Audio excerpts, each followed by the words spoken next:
students, now we are going to start our new chapter, and the chapter is magnetic effect of electric current. So you all have studied about the magnet, but we will study some topics about the magnet also here. But initially we explain you the magnetic effect of electric current.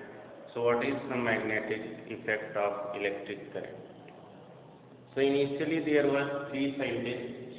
The scientists were the name of some scientists, that is Faraday, Ampere, Hans Christian Ørsted.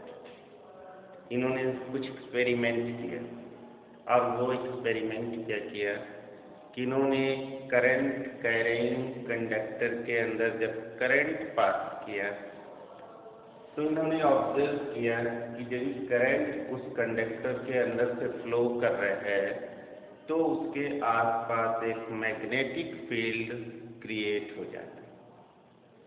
Okay, क्या किसी भी conductor के अंदर current pass करता है तो उसके आसपास कुछ एरिया में मैग्नेटिक फील्ड क्रिएट हो जाता है।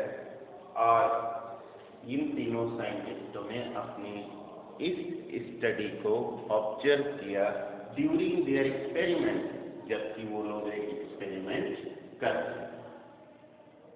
और उन्होंने इस रिलेशन को, ये जो मैग्नेट करंट और मैग्नेटिज्म के बीच एक रिलेशन बनाया, एक संबंध स्थापित किया, उसी संबंध को हमने बोला magnetic effect of electric current. Okay, now 1820 में ऑरेस्टेड ने क्या किया, when electric current is pass through a conductor a magnetic field is produced around it. इन्होंने सीधा एक्सपेरिमेंट ही कर दिया। इन्होंने एक्सपेरिमेंट क्या किया कि किसी भी कंडक्टर में जब सपोज यहाँ पे करंट पास हो रहा है, इस कंडक्टर में यहाँ पे करंट पास हो रहा है तो इसके चारों तरफ कुछ एरिया में जो है मैग्नेटिक फील्ड क्रिएट हो रहा है। तो इसको तो एक्सपेरिमेंटली 1820 में ऑरेस्टेड ने प्रूव कर दिया। अब जब ये चीज प्रूफ हो गई कि क्या होता है कि हमारा इलेक्ट्रिक करंट जो है मैग्नेटिक फील्ड बनाता है, तो अब हम लोग क्या करेंगे कि वो किस तरह का मैग्नेटिक फील्ड बना रहा है। तो ऑलरेडी हमने मैग्नेट की कुछ प्रॉपर्टीज को स्टडी किया है, उसको हम लोग रिवाइज करेंगे। तो अभी उसमें क्या है, आपने स्टडी किया है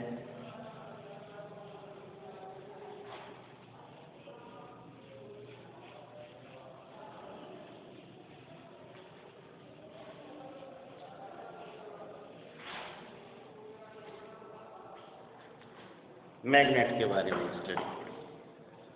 तो you already have seen a bar magnet, आपने बार मैग्नेट को देखा होगा। बार मैग्नेट में 2 पोल्स होते हैं, एक पोल होता है north pole and other is the south pole. तो अभी आप क्या करते हो, बार मैग्नेट को अगर आप ब्रेक डाउन भी कर दो, तोड़ के अलग अलग भी कर दो, तो आप उसके पोल को अलग नहीं कर सकते हैं। एक नया मैग्नेट बन जाएगा और उसमें से फिर से एक नॉर्थ पोल हो जाएगा, एक साउथ पोल हो जाएगा।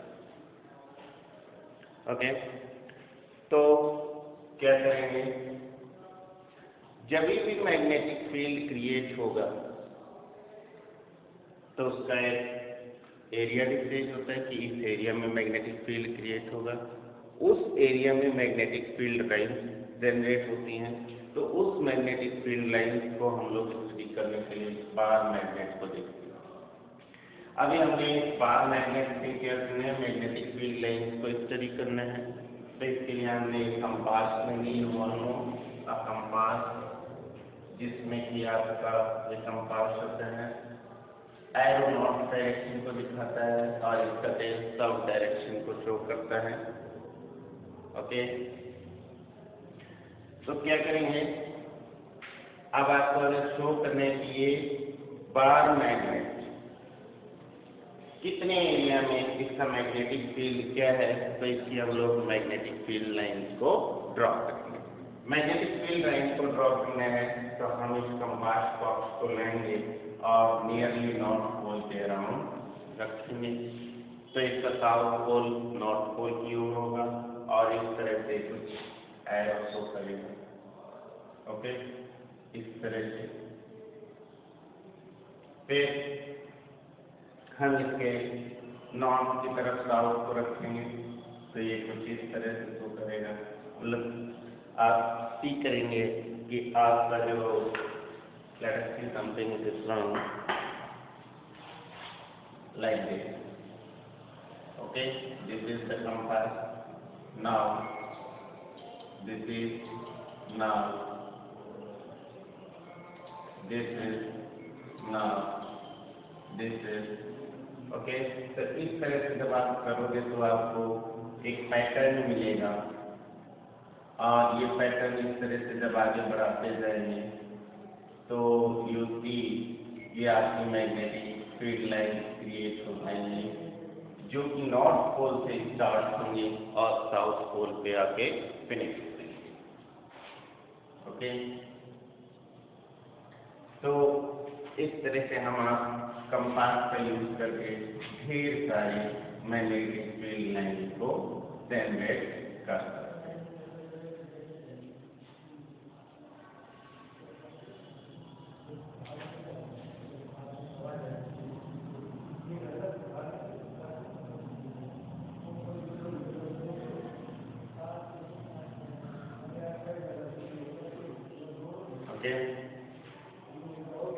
तो ये आपने मैग्नेटिक फील्ड लाइन को ड्रॉ किया।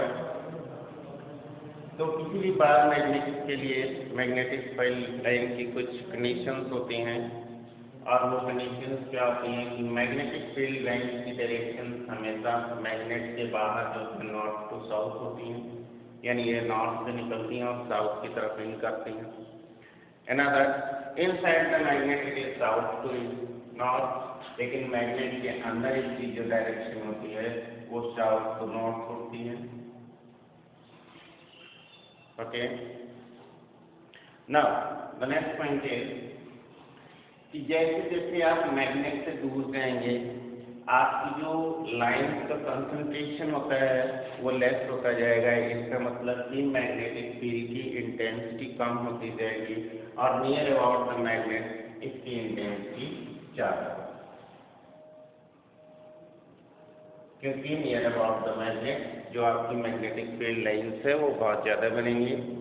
अनदर थिंग इज कि मैग्नेटिक फील्ड लाइन कभी एक दूसरे को क्रॉस नहीं करती हैं, कट नहीं करती हैं। अगर वो कट करेंगी तो वहाँ पर मैग्नेटिक फील्ड लाइन की डबल डायरेक्शन होंगी, दो दिशाओं में जाएगा, जो कि पॉसिबल नहीं है क्योंकि ये आप कंपास बॉक्स रख के बना रहे हैं, तो जिसकी वजह से आपका क्या है एक ही डायरेक्शन को शो करता है। तो ये मैग्नेटिक फील्ड लाइन कभी एक दूसरे को क्रॉस नहीं करेंगी। ओके,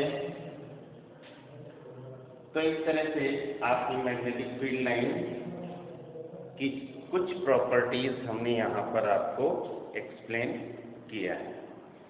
तो अभी क्या हुआ, हमने देखना था कि एक एक्सपेरिमेंट जो उन्होंने किया, उन्होंने क्या किया कि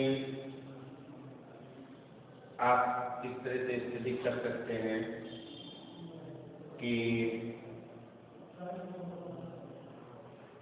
लाइक दिस स्टडी होगा। ओके, तो ये पॉजिटिव करंट है, नेगेटिव करंट है, ये आपका ए बी वायर है। यहाँ पे हम एक डिस्टेंस को यूज कर रहे हैं। ओके, यहाँ पे जब हम कंपास बॉक्स का यूज कर रहे हैं और जैसे ही हम लोग करंट फ्लो करते हैं, ओके, तो इस कंपास बॉक्स में कुछ डिफ्लेक्शन हो जाता है जो ये शो करता है कि इस वायर पे हम कोई ना कोई मैग्नेटिक फील्ड क्रिएट हो रहा है। ओके, तो today I will study till tomorrow I will tell you the next point.